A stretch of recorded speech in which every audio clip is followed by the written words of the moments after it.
إياك نعبد وإياك نستعين اهدنا الصراط المستقيم صراط الذين أنعمت عليهم غير المغضوب عليهم ولا الضالين آمين. السلام عليكم ورحمة الله وبركاته. الحمد لله رب العالمين. اللهم صل وسلم على سيدنا محمد وعلى آله وصحبه أجمعين أما بعد. Hadirin hadirat yang semoga kita semuanya senantiasa dirahmati dan diberkahi oleh Allah Subhanahu wa taala. Sore hari ini kita diberikan kesempatan oleh Allah taala untuk bertemu dan bersama-sama mencari ridho Allah Subhanahu wa taala lewat mengkaji ajaran Nabi Muhammad sallallahu alaihi wasallam, mengkaji syariat Islam, mengkaji ilmu fikih yang mana ilmu itu kita butuhkan di dalam kegiatan.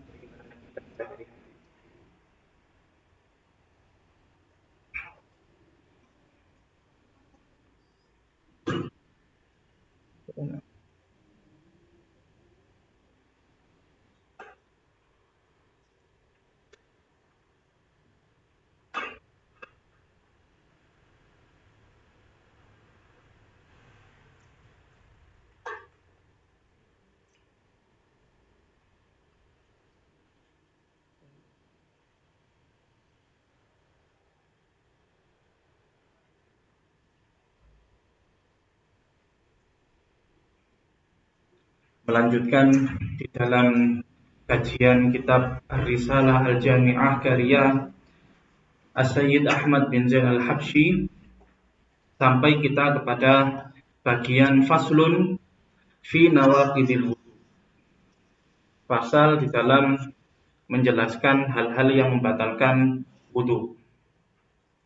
Wa yanqudul wudu, dan bisa membatalkan wudu salah satu daripada beberapa hal yang diungkapkan oleh pengarang di sini. Yang pertama adalah al-khariju min ahadis sabilaini al-qubuli awid dubuli ala makana.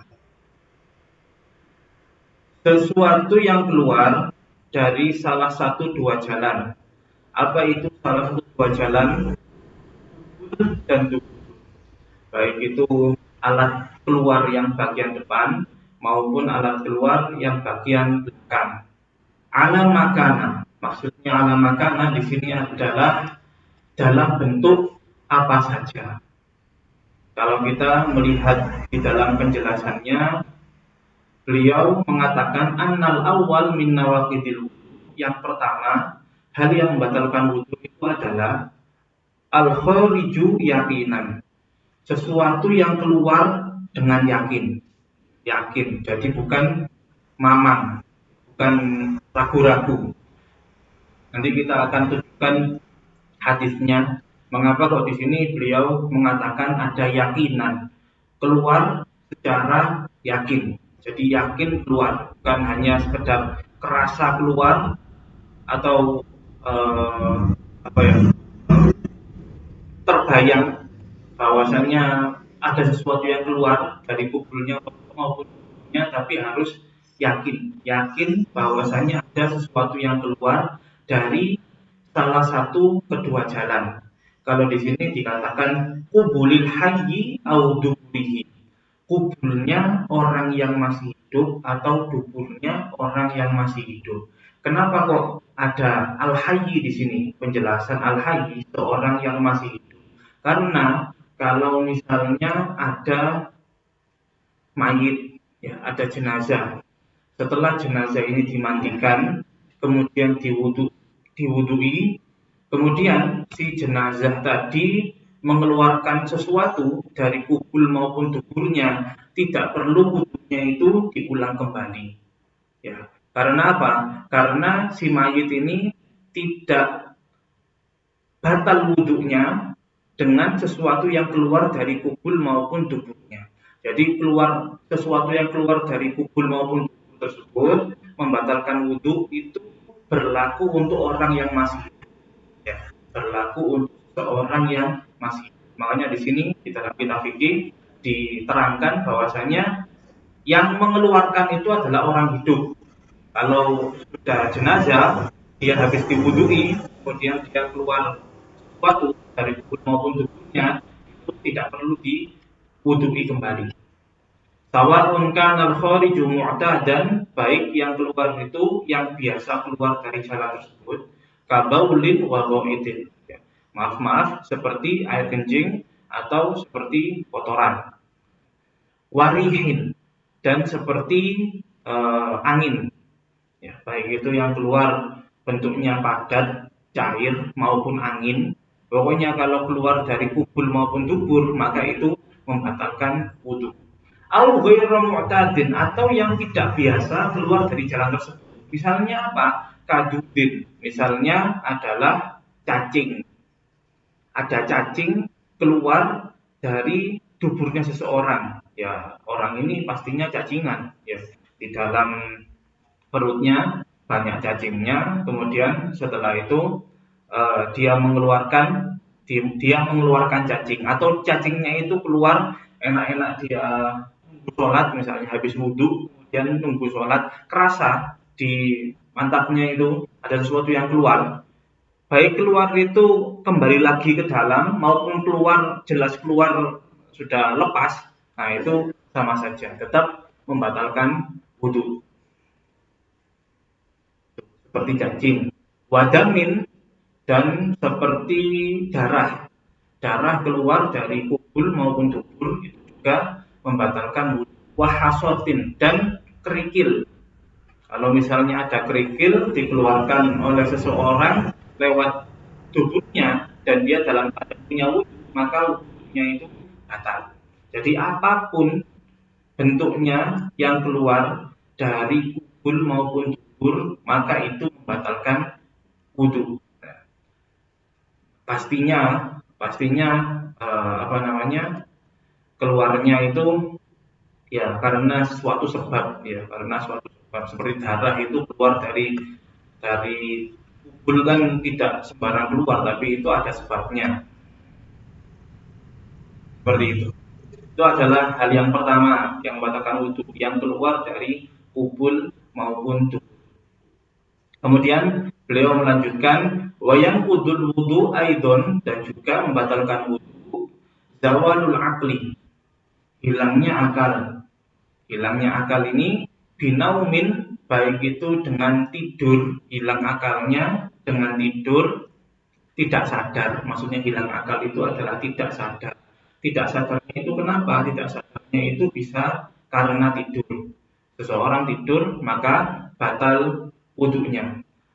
Nanti ada model tidur yang tidak batal wudhunya, tapi mayoritas tidur itu membatalkan wudhu. Au ghairihi, atau dia itu hilang kesadaran karena sebab lain. Seperti apa sebab lain itu? Seperti junun, punya penyakit gila, jadi tiba-tiba tidak waras. Ya, orang dia itu punya penyakit, kadang datang penyakitnya, kadang nggak ada penyakitnya, yaitu penyakit gila. Misalnya dia itu habis wudhu, kemudian kok kumat gilanya, maka wudhunya batal. Baik itu cuma 1 menit, 2 menit, wudhunya batal. Kalau dia mau sholat setelah sadar, maka dia harus wudhu lagi. Ya. Au jununin, atau gila, itu menghilangkan akal dan membatalkan wudhu. Au izmain, atau pingsan.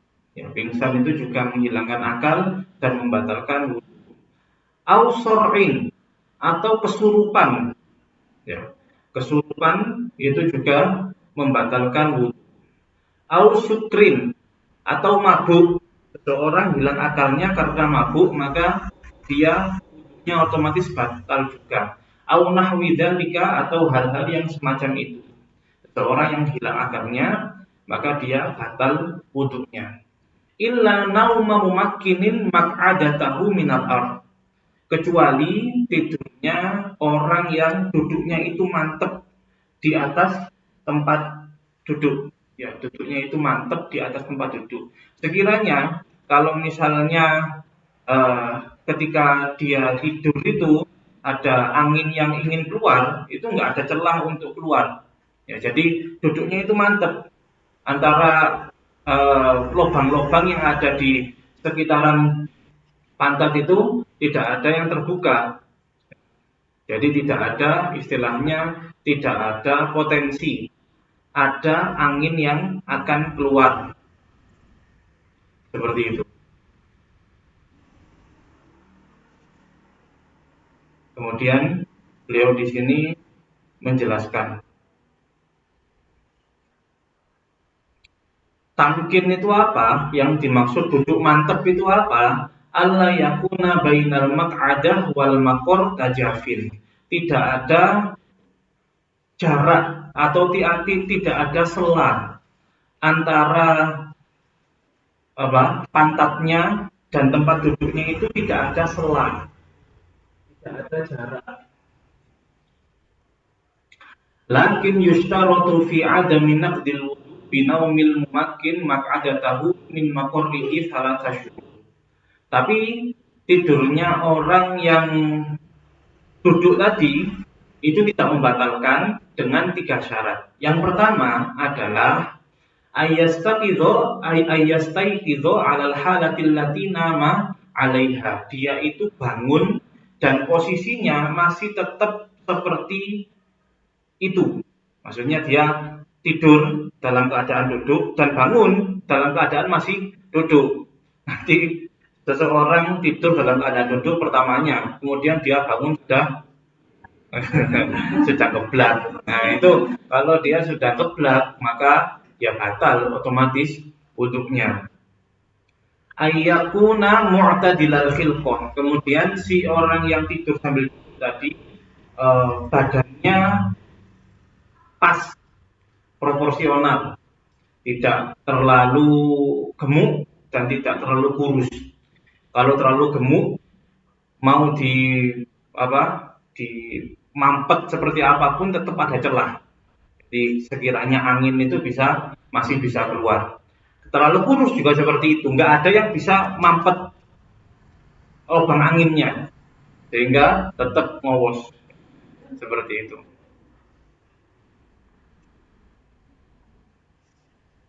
Tapi anehnya di sini beliau menjelaskan fayanta itu wudu nahif, batal wudunya orang yang kurus, ya.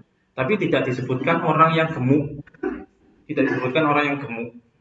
Ini kitabnya kitab-kitab modern. Mungkin kalau zaman-zaman dulu itu penjelasannya adalah terlalu gemuk juga tidak boleh, terlalu kurus juga tidak boleh. Karena apa? Sama-sama punya celah potensi angin itu tidak keluar. Tapi di sini beliau cuma cukup dengan yang kurus saja. Karena kurus itu sudah pasti ngowos.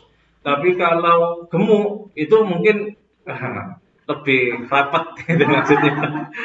Ya, lebih rapat.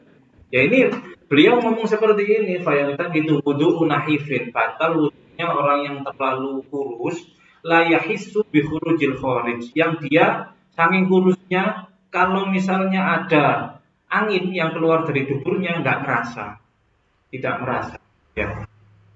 Kemudian yang ketiga adalah alla yukhbirahu adlun bi khuruji syai'in minhu.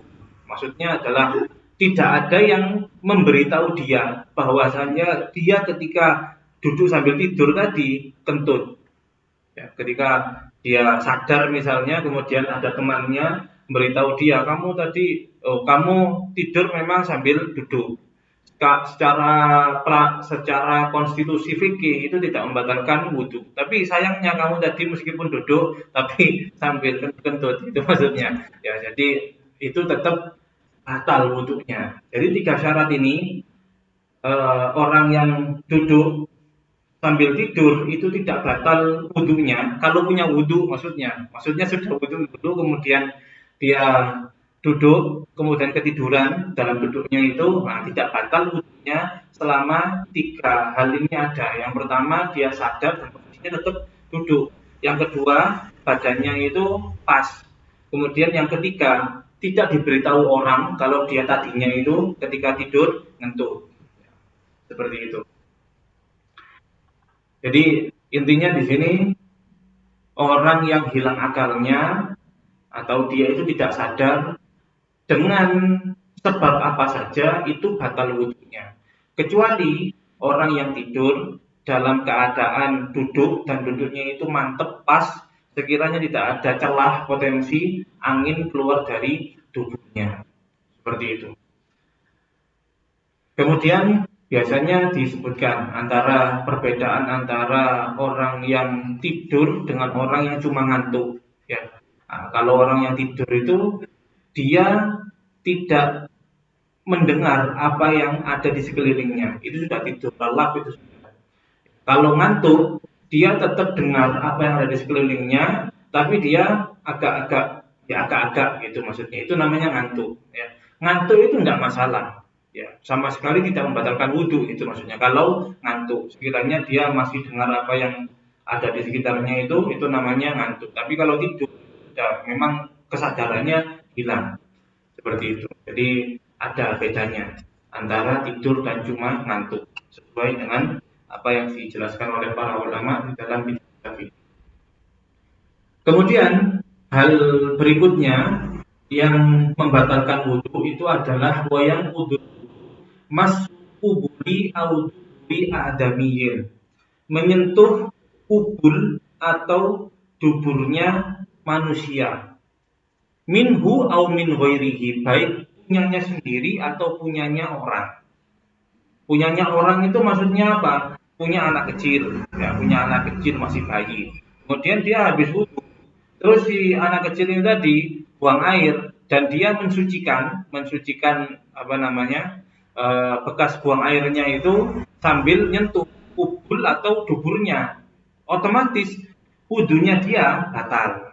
Meskipun itu apa namanya anaknya sendiri, meskipun itu anaknya sendiri, tidak ada hubungan itu. Siapapun yang megang kemaluan depan maupun belakang itu batal wudhunya, baik punya sendiri maupun punya orang lain. Ya, baik itu punyanya sendiri atau punya orang lain. Bibatnir roha, kemudian megangnya yang membatalkan wudhu itu megang dengan sebelah perut, ya, perut dari ini telapak tangan. Perut dari telapak tangan dan al butunil asobi, atau megangnya itu dengan perutnya jari-jari. Ya, perutnya jari-jari ini dinamakan perut, ini dinamakan punggung gitu maksudnya. Ini kalau bahasa Arabnya ini rohatun, ini namanya isbiun gitu. Ini kan bibatni roha dengan perutnya telapak atau dengan perut-perutnya jari-jari. Megangnya dengan yang bagian dalam ini, maka batal wudhunya. Kabiron kana au sagiron, baik yang dipegang kubul atau tubuhnya itu sudah besar maupun masih kecil. Ya, sudah besar maupun masih kecil, tetap batal wudhunya.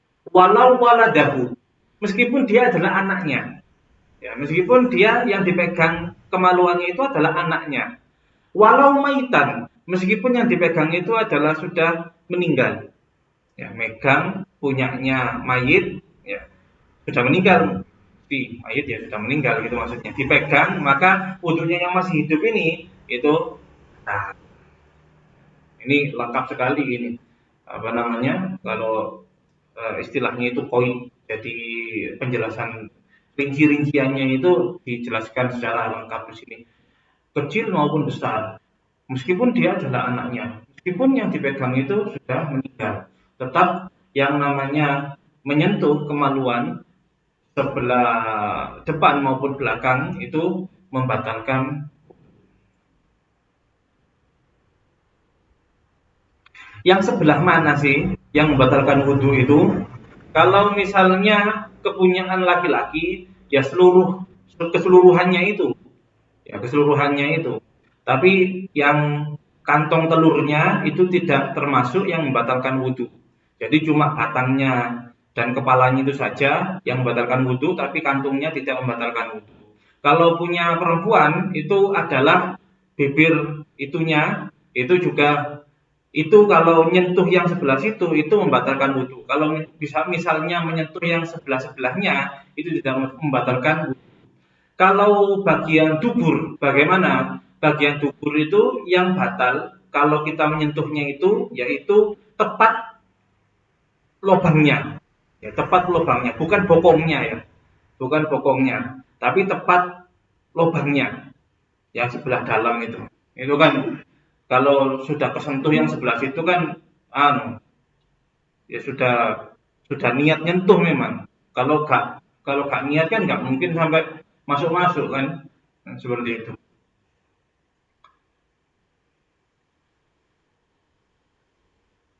Ya.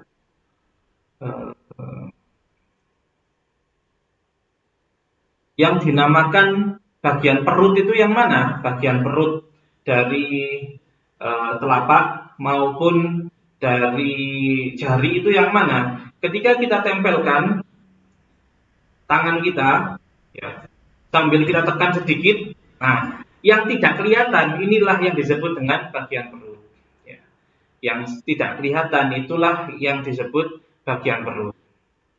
Ini ma yastatiru apa yang tertutup inda wad'i ihdar rohataini alal ukhra ketika kita meletakkan satu telapak kepada telapak yang lain ma'atahamulin yasir sambil ditekan sedikit. Nah, ini yang bagian perut berarti. Kalau di jempolnya, ini jempolnya kan pasti bentuknya kan seperti ini. Ini dirincikan lagi. Wafil ibhama ini di dalam jempol ini ayat doa batin ahadihima ala batil akhor. Jadi kalau disentuhkan seperti ini yang nggak kelihatan. Nah inilah yang bagian perut. Fala tadkhulu ru'usu asabi'il yadaini.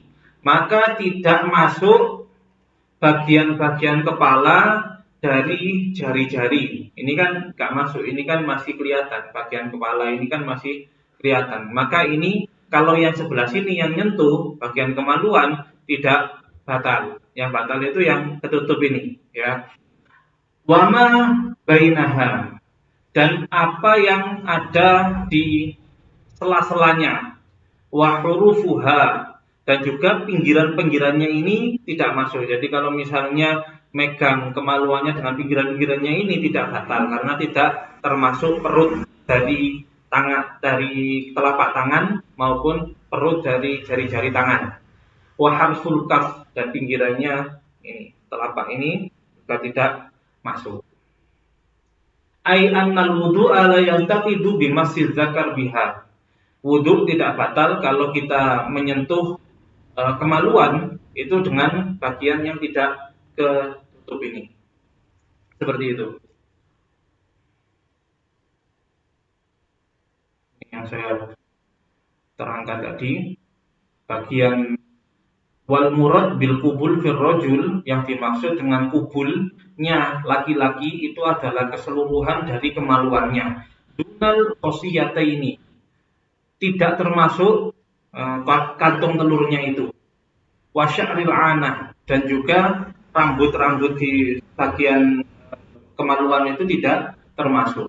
Fala yantaqidul wudu bimasiha, tidak batal wudu kalau nyentuh bagian itu. Wal murad bil kubul fil mar'ah dan yang dimaksud kubulnya perempuan itu adalah multaqa syafriha.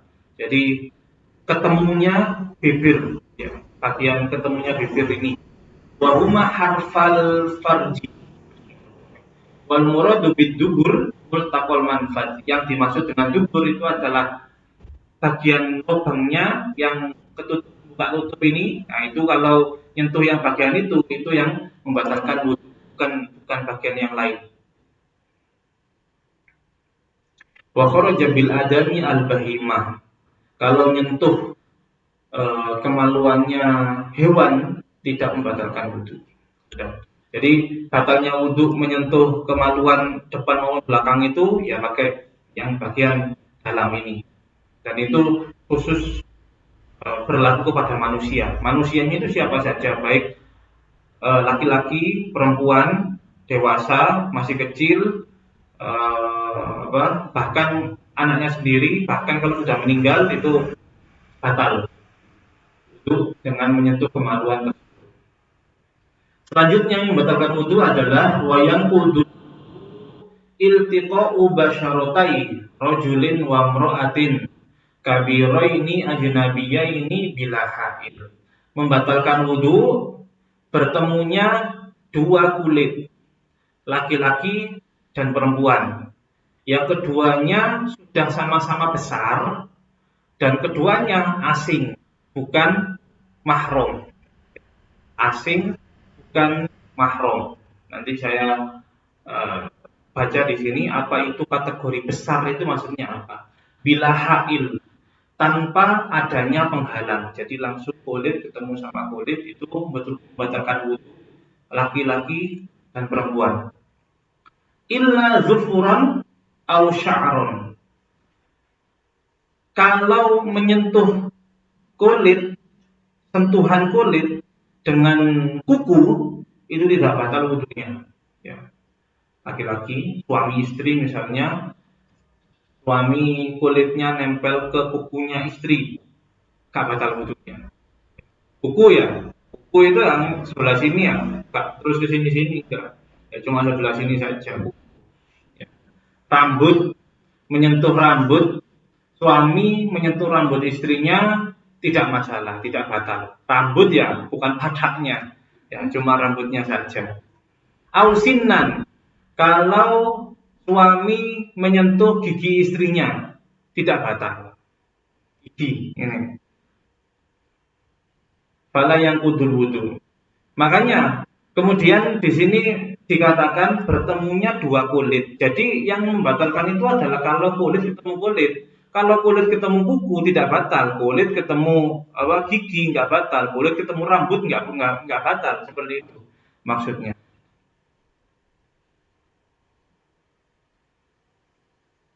Kemudian tadi kan dikatakan laki-laki dan perempuan dan keduanya sudah sama-sama besar. Ukuran besar itu umur berapa gitu misalnya.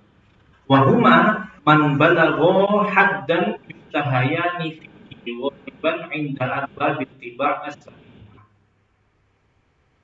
Maksud dari perkataan sudah besar itu kalau mereka sudah nyampe ke batasan umur, sekiranya mereka dilihat itu sudah menarik. Sudah menarik itu apa? Laki-laki melihat perempuan, ya, laki-laki melihat perempuan, dan pada umur segitu si laki-laki bisa timbul syahwat kepada perempuan itu. Umur 8 tahun laki-laki sudah bisa syahwat sama perempuan. Maksudnya jangan bayangkan anak kecil sama anak kecil ya. Ya kita ini orang normal ini kemudian melihat anak kecil umur 8 tahun. Syahwat kira-kira atau umur 9 tahun. Syahwat kira-kira pokoknya umur sekiranya si perempuan atau si laki-laki ini sudah kelihatan menarik kepada lawan jenisnya, ini sudah membatalkan wudhu kalau nyentuh kepada si dia itu. Umur berapa itu? 8. Dan ini ukurannya adalah umumnya orang yang memiliki watak waras. Karena ada orang wataknya nggak waras, dia itu syahwat kepada anak kecil, masih bayi itu syahwat sudah, kan ada, itu kan kelainan. Itu kalau seperti itu ada kelainan seperti itu nggak masuk hitungan. Yang masuk hitungan itu adalah orang-orang yang normal, ya orang-orang yang normal ketika melihat laki-laki normal melihat perempuan itu, berapa sih perempuan ini bisa membangkitkan hasratnya laki-laki gitu. Umur 7, umur 8 itu mungkin. Perempuan juga seperti itu. Jadi kalau misalnya kita punya yang bukan mahram itu berarti anaknya Pak Le, anaknya Bulik, anaknya Pak D, ya itu terus kita menyentuh mereka dan umuran mereka itu sudah umuran sekiranya sudah menarik, maka kita sentuh sama mereka itu batal bentuknya seperti itu. Itu ukuran besar itu segitu. Ketika mereka sudah sampai umuran sudah menarik kepada lawan jenis. Itu namanya sudah dianggap sudah besar. Bukan besar itu umur 15 tahun, itu gede dan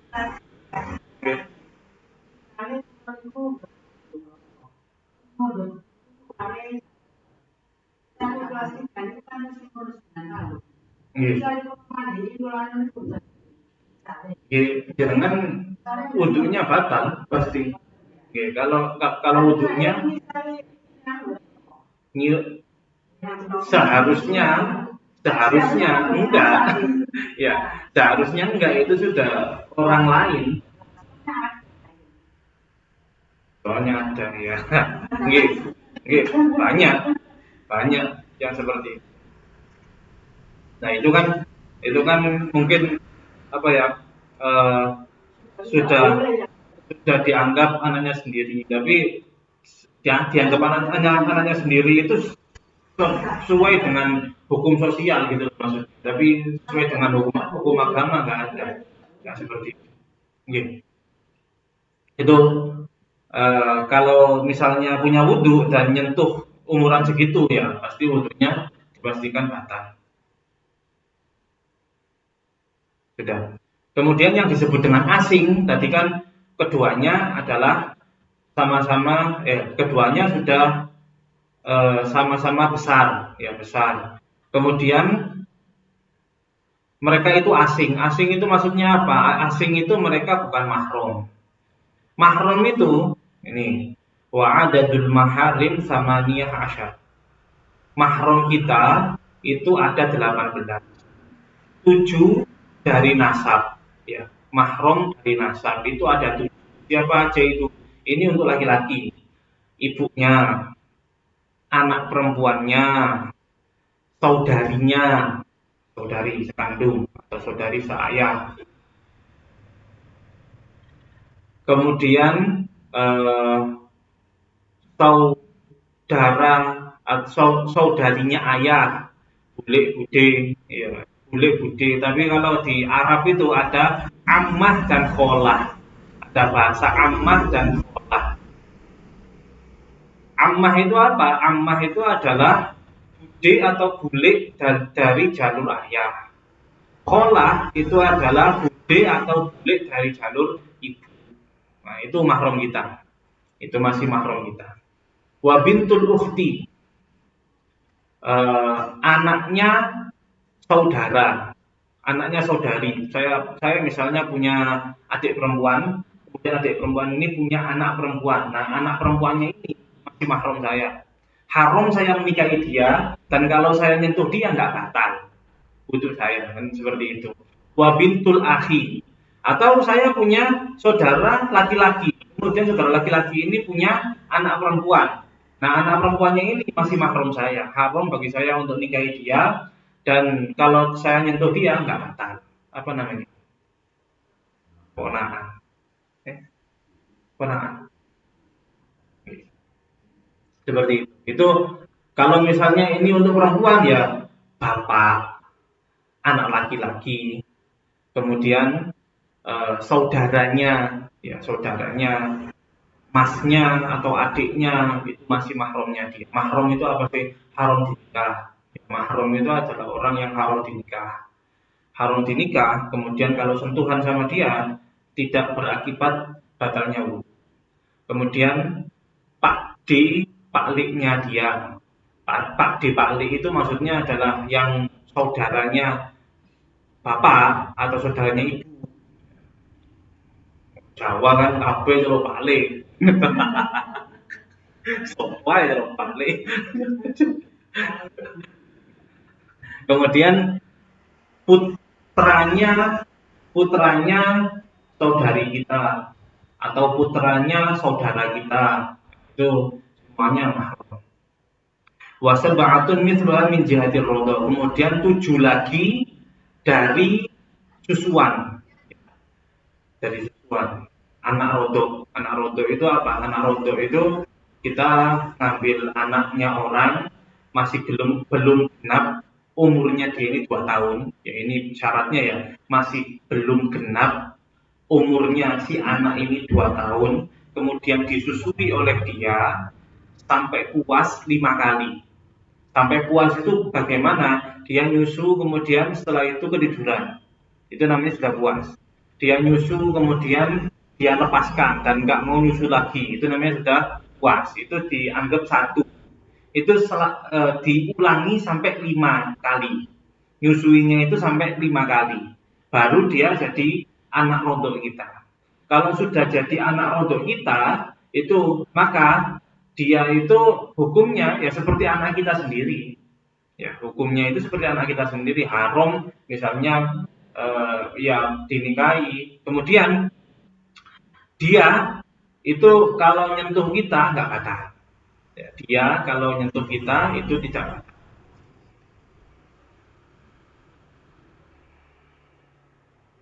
Ya, seperti itu. Kemudian wa arba'atun minal musahharah. Kemudian ada 4 mahram dari jalur pernikahan. Siapa saja itu ummu zaujah, ibunya istri, ya, ibunya istri. Wa bintu zaujah, dan putrinya istri. Nikah dapat janda, jandanya ini punya putri. Nah, kalau sudah dinikahi kemudian sudah kumpul sama ibunya, maka putrinya ini jadi mahramnya dia. Wa zaujatul ab, dan istrinya bapak. Apa istrinya bapak? Lah ibu, kan gitu. Ibu sudah jelas ya, kalau ibu itu sudah jelas mahram kita. Tapi kalau misalnya bapak ini dia punya istri yang lain, gitu maksudnya, punya istri yang lain yang bukan ibu kita. Nah, itu juga menjadi mahram kita. Wa zaujatul ibni, dan istrinya anak. Ya, istrinya anak. Saya punya anak laki-laki, kemudian anak laki-laki saya ini nikah. Nah, istrinya anak laki-laki saya ini mahram saya. So, kalau dari jalur pernikahan ini, mertua itu adalah mahram mu'abbad. Mahram mu'abbad itu apa? Selama-lamanya jadi mahram, baik rumah tangganya anaknya itu jadi maupun enggak. Ya. Bahkan kalau sudah cerai, tetap yang namanya mertua ini tetap jadi mahramnya dia. Namanya mahram mu'abbad. Mahramnya itu enggak ada batasan waktu. Seperti itu.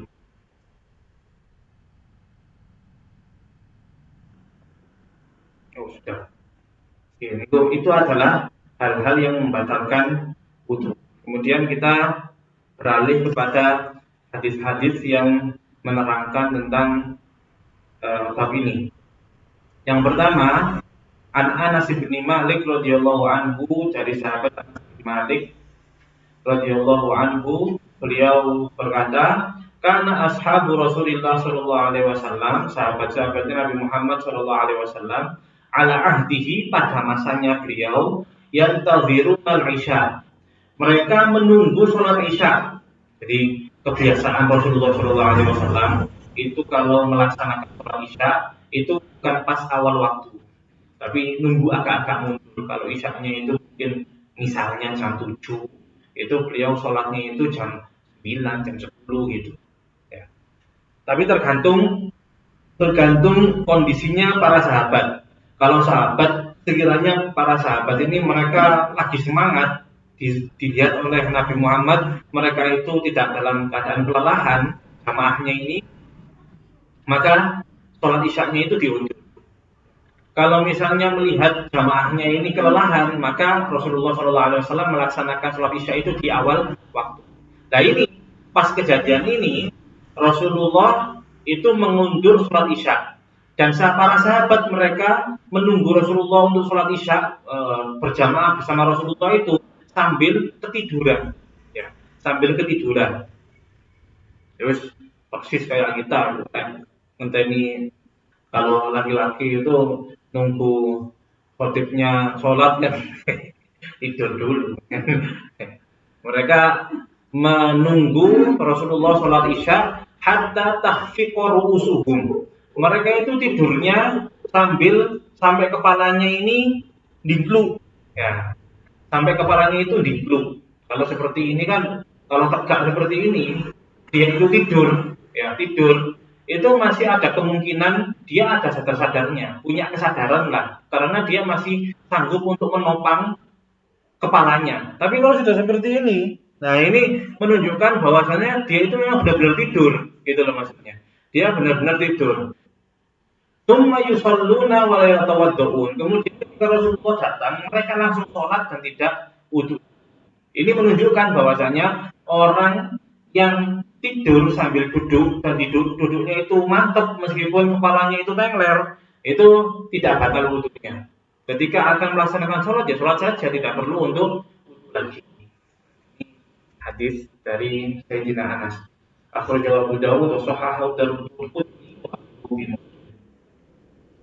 Selanjutnya ada ibu-ibu ya.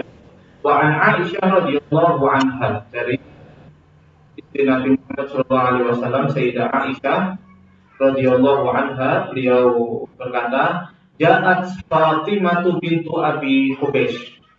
Datang kepada Rasulullah seorang sahabiah, sahabat perempuan yang bernama Fatimah bintu Abi Hubaysh, ila Nabi sallallahu alaihi wasallam, kepada Muhammad sallallahu alaihi wasallam. Faqalat, kemudian Fatimah ini berkata, "Ya Rasulullah, inni imra'atun ustahadu fala athur." Ya Rasulullah, saya ini perempuan yang darahnya itu keluar terus, darah dari itu keluar terus dan tidak pernah berhenti. Jadi meskipun bukan saat-saat haid, dia tetap keluar darahnya. Itu namanya, orang yang seperti ini namanya mustahado. Ya, namanya orang yang seperti ini itu mustahado. Apa ada usolah? Kalau seperti itu, apa saya meninggalkan sholat? Apa saya itu terus gak sholat? Karena kalau orang haid itu kan haram dia untuk melaksanakan sholat, ya kan? Orang haid itu haram untuk melaksanakan sholat. Nah terus orang mustahado ini, bagaimana? Apakah dia karena keluar darahnya terus-menerus itu terus dia nggak sholat sama sekali? Maka Rasulullah menjawab, "Qala la." Enggak, ya kamu tetap sholat. Innama dzalika irqun. Itu ada suatu kelainan di pembuluh darah, kata Rasulullah seperti itu. Itu ada kelainan di pembuluh darah, walaisa bihaidin, dan itu bukan darah haid. Fa idza aqbalat haidatuki fada'i shalah. Kalau kamu itu sudah waktunya haid, maka tinggalkan sholat. Ya. Bagaimana seorang perempuan itu tahu ini dia terus-terusan keluar darahnya, kemudian membedakan antara oh ini adalah darah haid, ini adalah darah mustahado. Itu bagaimana caranya? Ikut kepada kebiasaannya. Kebiasaan maksudnya seperti ini. Ketika dia dalam keadaan normal, ya, seorang wanita ini dalam keadaan normal, misalnya pas dia normal itu setiap bulannya dia haid 5 hari. Ya, setiap bulan dia haid 5 hari. Dan 5 hari itu harinya tertentu. Itu biasanya saya haid ini mulai tanggal 15 sampai tanggal 20. Ya, mulai tanggal 15 sampai tanggal 20 itu 6 hari. Mulai 15, 16, 17, 18, 19 ya. Mulai tanggal 15 sampai tanggal 19 ya sudah, ketika dia itu istihado, maka dia yang dianggap haid itu yang 5 hari ini saja. Yang tanggal 15, 16, 17, 18, 19. Yang lainnya dianggap istihado. Kalau dianggap istihado berarti dia tidak meninggalkan sholat, dia tetap sholat. Seperti itu. Ya kan ada darahnya. Kapan? Ini. Wa idza adbarat, ya. Wa idza adbarat, ketika haidmu itu sudah waktunya habis, ya, sudah waktunya habis dan masih keluar darah, faghsili angkiddam, maka basuhlah darah itu. Ya, basuhlah darah itu. Kemudian di sini riwayat Imam Bukhari. Kemudian kamu wudhu dan sholatlah. Kemudian kamu melaksanakan wudhu dan sholatnya. Kalau di dalam kitab-kitab fikih itu orang yang mustahado itu kemudian diperintahkan setelah membersihkan darahnya itu kemudian disumpal itunya. Kemudian setelah itu dieratkan, ya, sekiranya tidak ada yang keluar darahnya itu tadi, pokoknya berusaha semaksimal mungkin untuk sekiranya darahnya itu tidak sampai keluar dari farjinya. Kemudian dia laksanakan wudhu dan langsung melaksanakan sholat, tidak boleh menunda. Yang istihadoh, ketika selesai masa haidnya, pastinya dia mandi janabah, ya, pastinya dia mandi janabah. Tapi ketika istihadoh langsung wudhu, tidak usah mandi lagi, ya, langsung wudhu, nanti keliru nanti. Oh, saya bebas mandi gitu, maksudnya bebas mandi dari hadasnya haid. Enggak, hadasnya haid tetap dihilangkan dengan mandi. Kalau sudah waktunya, sekiranya dikira-kirakan itu sudah waktunya habis ini masa haidnya, kemudian dia mandi wajib. Setelah itu setiap melaksanakan sholat tinggal mensucikan farjinya dari darah itu, kemudian disumpal, dieratkan, kemudian setelah itu dia wudhu dan melaksanakan sholat. Tidak menunda sholatnya kecuali menunggu jamaah. Kalau menunggu jamaah tidak masalah, dia tunda sholatnya, misalnya sholat jamaahnya itu di masjid dan ada waktu antara adzan dan qomat itu 5 menit, 7 menit, itu tidak masalah. Tapi kalau misalnya dia sholat sendirian, ya sudah, setelah dia wudhu langsung melaksanakan sholat. Seperti itu. Ini perlu diketahui bagi ibu-ibu yang punya anak perempuan, karena nggak tahu ya, banyak anak perempuan di masa ini itu yang mereka ini mengalami istihadoh. Gara-gara apa? Gaya hidup yang tidak sehat, ya, dari makanannya, dari begadangnya, dari apa itu, pokoknya gaya hidup yang tidak sehat itu, sehingga banyak fenomena di masyarakat itu, perempuan, anak-anak remaja masa kini itu mereka yang mengalami istihadoh. Kok bisa tahu? Iya kan, saya ditanya masalah istihadoh, jadi kan tahu. Kalau banyak yang tanya, berarti kan banyak yang mengalami seperti itu.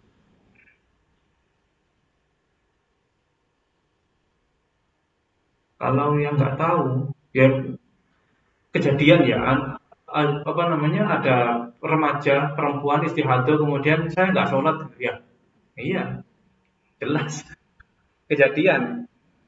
Lalu sahabat perempuan yang mereka itu jelas imannya terjaga, mereka saja masih bingung. Ini saya keluar darah terus, ya, apakah saya meninggalkan sholat terus gak sholat sama sekali? Ini sahabat saja masih bingung, apalagi yang gak sahabat.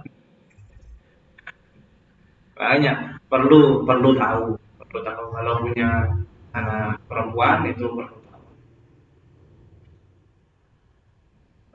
Wa an Ali, dari Sayyidina Ali bin Abi Thalib radhiyallahu anhu, qala, beliau Sayyidina Ali di sini mengaku, kuntu rajulan madzar, saya ini laki-laki yang sering keluar madinya. Sayyidina Ali mengatakan, saya ini laki-laki yang sering keluar madinya. Fa amartul Miqdad ayas alam Nabi sallallahu alaihi wasallam, kemudian aku menyuruh Miqdad, sahabat namanya Miqdad, untuk bertanya kepada Rasulullah sallallahu alaihi wasallam, karena beliau sendiri malu mau tanya kepada Rasulullah, makanya nyuruh Miqdad. Fasa'alahu, kemudian Miqdad bertanya kepada Rasulullah. Jawaban Rasulullah adalah fihil wudu, orang yang keluar madinya itu maka dia wajib berwudu. Jadi intinya madi itu membatalkan wudu. Kalau ada seseorang yang keluar madi, maka wudunya batal. Ini tadi yang diterangkan bahwasanya kalau misalnya menyentuh kukunya istri, menyentuh rambutnya istri, menyentuh giginya istri, itu tidak sampai membatalkan wudu. Ini wa an Aisyah, dari Rasulullah Aisyah radhiyallahu taala anha, anna Nabi sallallahu alaihi wasallam qabbala ba'd nisa'ihi. Nabi Muhammad sallallahu alaihi wasallam beliau mencium istrinya. Ya, beliau mencium istrinya, tsumma kharaja ila sholati wa lam yatawaddo. Kemudian beliau keluar untuk sholat dan tidak wudhu lagi. Maksudnya apa? Ada kemungkinan Rasulullah ketika saat itu, ya benar beliau itu mencium istrinya, tapi di rambutnya misalnya. Atau ketika saat itu istrinya pakai hair, pakai penghalang, jadi tidak boleh ketemu kulit misalnya. Ya, makanya meskipun laki-laki suami, laki-laki kok malah dikira pacaran.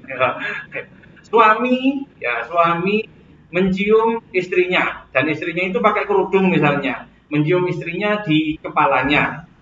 Kemudian meskipun nanti timbul reaksi di tubuhnya, ya timbul reaksi di tubuhnya, itu tidak batal wudhunya. Langsung keluar, langsung sholat nggak masalah. Itu maksudnya. Yang saya maksud itu seperti itu. Ya, dia Rasulullah itu mencium istrinya, kemudian keluar tanpa wudhu lagi, langsung sholat. Ceritanya seperti itu.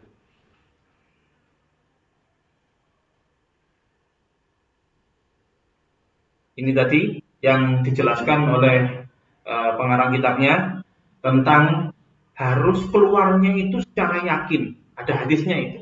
Wa an Abi Hurairah radhiyallahu anhu qala Rasulullah sallallahu alaihi wasallam, "Idza wajada ahadukum fi batnihi syai'an fa ashkala alaihi akhraja minhu syai'un am la fala yakhrujanna minal masjid hatta yasma'a sautan aw yajida rihan." Apabila seorang dari kalian menemukan perutnya ini kerucuk-kerucuk misalnya, perutnya ini menemukan kerucuk-kerucuk atau menemukan perutnya, kadang perut itu bisa bunyi dan bunyinya itu menyerupai kentut, ya, gitu, tapi di dalam perut, ya seperti itu. Fa'askala alaihi, kemudian dia itu bingung, ini di dalam perut sudah keluar. Nah, maka kata Rasulullah, akhraja minhu syai'un amla, dia itu bingung apakah ada yang keluar atau enggak. Fala yakhrujanna minal masjid, maka jangan keluar dari masjid. Maksudnya apa? Kalau kamu sudah wudhu, kemudian sudah masuk masjid, kemudian kerasa di dalam perutmu ini ada sesuatu, tapi kamu masih tidak yakin keluarnya angin itu, maka jangan keluar masjid, karena wudhumu nggak batal. Hatta yasma'a sautan aw yajida rihan, sampai kamu itu yakin. Caranya yakin itu seperti apa? Dengar suara, benar-benar kentut dengar suaranya, atau bau, ya, atau ada baunya, dia mendapati baunya. Nah, kalau ini apa namanya, sudah keluar atau enggak, tapi baunya sudah gembur.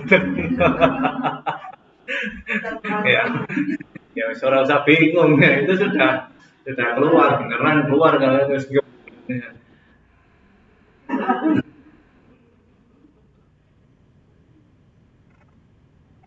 Dan ini ada bisa jadi memang godaan setan seperti itu, ketika seorang sudah ada di masjid menunggu sholat, siap untuk sholat, kemudian ada rasa-rasa seperti itu. Nah, itu bisa membuat orang itu bimbang, dan Rasulullah sudah memberikan resepnya, kalau bimbang maka tidak batal wudhunya. Tapi kalau sudah yakin, itu baru wudhunya batal.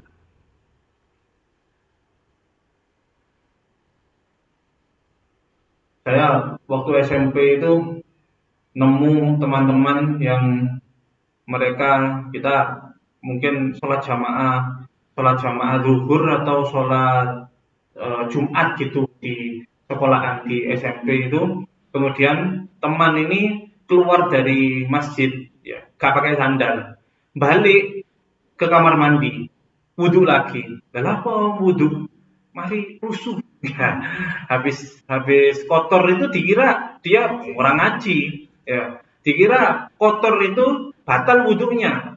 Ya, dikira dia itu kotor, itu batal wudhunya.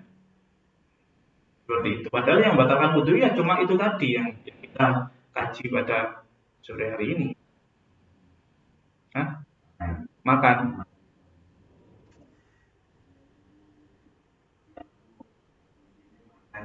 Membatalkan wudhu.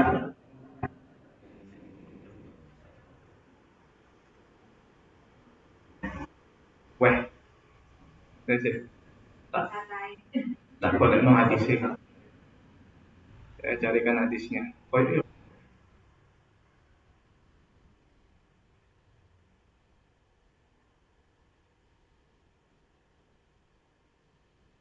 Ini sahabat Anas menyebutkan bahwasanya Rasulullah SAW pernah beliau itu bekam, ya bekam keluar darahnya, kemudian beliau sholat tanpa wudhu lagi.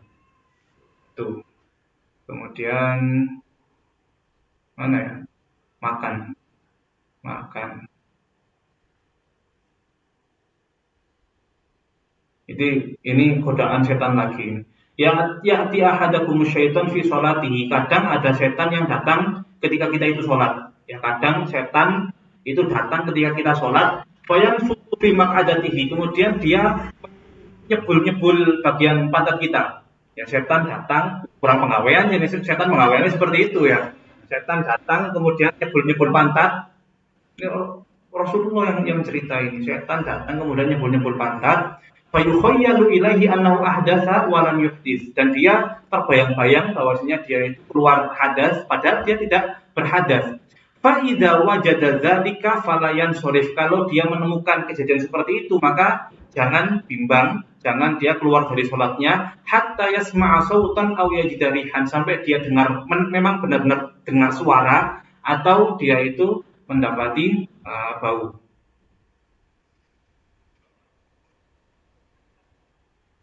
Wah nggak ada yang makan-makan, nggak ada.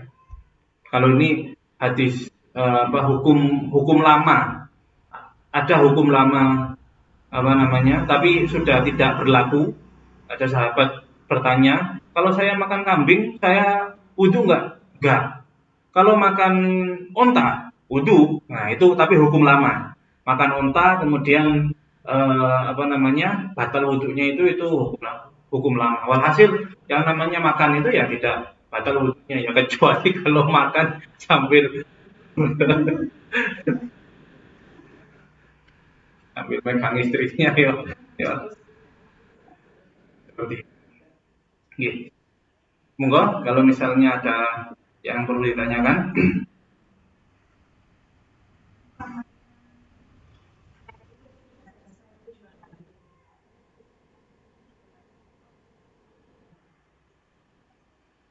Masih 2 hari, ya masih 2 hari itu ya kemungkinan darah head, ya, dan keluarnya itu sampai berapa hari? 1 hari saja. Oh itu darah head, ya itu darah head. Maksudnya apa? Tidak melebihi 15 hari, tidak melebihi 15 hari. Jadi hitungannya kalau misalnya kita hitung headnya yang keluar darah 5 hari, 5 hari. Kemudian 2 hari tidak keluar, 1 hari ini keluar lagi. Ini berarti headnya 8 hari. Sebetulnya headnya itu 8 hari. Tapi terkadang memang head itu berhenti, kemudian dia sudah tunggu, misalnya sampai sore, oh nggak ada keluar darah haid lagi, berarti mungkin saya sudah suci. Kemudian karena hati-hatinya si perempuan ini, kemudian dia bersuci, kok kemudian 2 hari lagi keluar lagi, ya itu tidak masalah. Ya itu tidak masalah. Berarti headnya itu sebetulnya 8 hari. Headnya sebetulnya 8 hari. Kalau masih hitungannya masih 8 hari, belum sampai lebih dari 15 hari tidak masalah. Tapi kalau misalnya keluar lagi dan keluarnya itu lama, masih ada kemungkinan istiadah kalau seperti itu.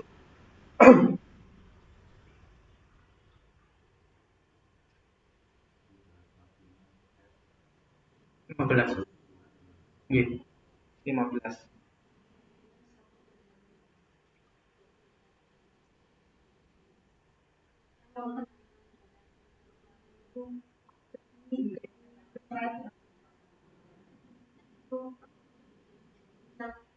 Nggak sampai keluarnya 5 hari. Kirain keluarnya kamu keluar lagi jam dari hari pertama sampai itu nggak ada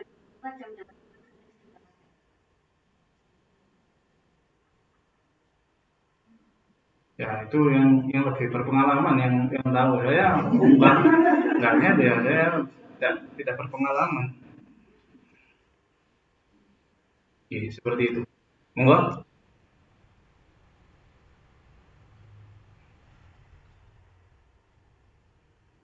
Monggo. Oke. Oke, di paling barokah sedaya. Semoga kita semuanya diberikan barokah yang melimpah dan menjadi yang ibadah kita kepada Allah Subhanahu wa taala, hidup kita diberi oleh Allah Subhanahu wa taala, dihiasi kehidupan dengan ketaatan dan ibadah kepada Allah taala sehingga setiap hari semakin dekat, semakin taat kepada Allah Subhanahu wa taala dan kita ditakdir oleh Allah kembali kepadanya dalam keadaan husnul khotimah. Amin ya rabbal alamin. على هذه النية وكل نية من نية صالحة جامع لخير الدنيا ونعيم الآخرة. فاتحة. الرحمن الرحيم. Kurang lebihnya saya mohon maaf sebesar-besarnya. Saya Assalamualaikum warahmatullahi wabarakatuh.